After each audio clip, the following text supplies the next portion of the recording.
Today I'm drawing on black paper with oil pastels. Hi, I'm Cynthia.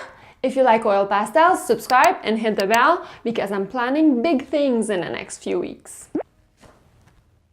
So this full moon over water is really easy to make and it's great for beginners. I'm using a white pencil to sketch, but you could use a regular HB pencil if you want. First, I'm marking the horizon line in the middle of the page, and then I will be sketching the moon.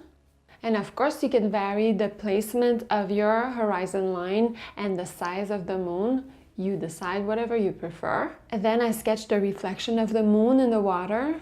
I start pretty thin in the middle, but then I will widen it a little bit along the way. The colors I'm using are white, yellow, and orange. I'm keeping a very warm color palette for this, but you could totally change the colors. You could use blues and purples and pinks, whatever you feel like. The general idea to get that light reflective effect is to keep the darker shades as an outline and blend everything to white in the middle. So in my case, it would be orange as the outline, then yellow, then white. And keeping a lot of space for white in the middle is key because that will give the big pop of light that you're looking for. For blending, I'm using a blending stump.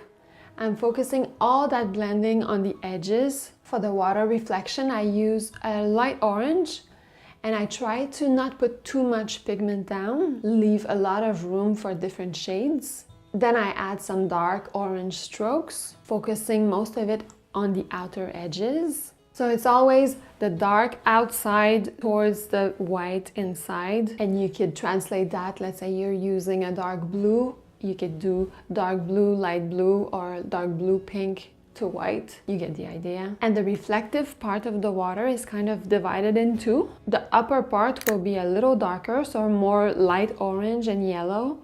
And the lower part will not have any orange or barely any orange in it and will be mostly white with a little pop of yellow at the outer edges. That's what's gonna keep things bright and light and give that perspective effect on the water. Here's where I decide to widen a little bit everything to give more impact. So I take a dark orange, focus my darker color on the outer edges. Then I add a bunch of white highlights in the middle for more contrast. So I blend towards the black, towards the sky and towards the water, and I blend just a little bit towards the inside of the shapes, towards the white, but not too much. By the way, I'm using a white Sennelier oil pastel stick. They're the most opaque, the most creamy of the whites that I've found, and I really suggest, if you can get them, try buying multiple sticks of white because they come really handy in many situations.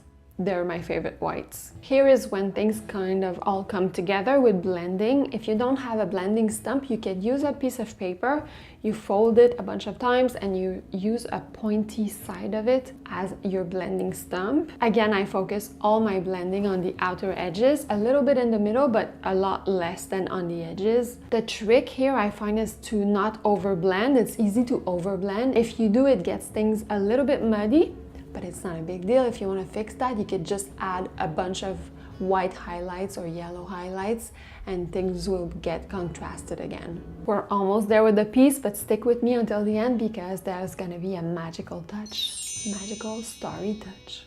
By the way, if you want to see some close-ups of the drawing and the final drawing, you can go on my Facebook page or on Instagram. I'll be posting a bunch of photos. And if you decide to recreate this, please tag me on Instagram. I really love seeing your work. You could stop right here and keep it like a moody, dark night. I kind of like it like that, but you could also make it a magical starry night. An easy way to do it is to use a scrap paper and cover everything but the sky. Take some white acrylic paint, you add some water to dilute it, and you want a consistency close to cream or milk, not too thick, and a medium-sized brush. It's a good idea to do a patch test, and then you can flick some paint. I try not to be too close to not get big blobs of paint. I want a gentle mist and do it very little and slowly at a time. If you went a little overboard like me, you can use some paper towel to blot the excess paint of the little bits that are a bit too big or too much. And you can come in with a black oil pastel to kind of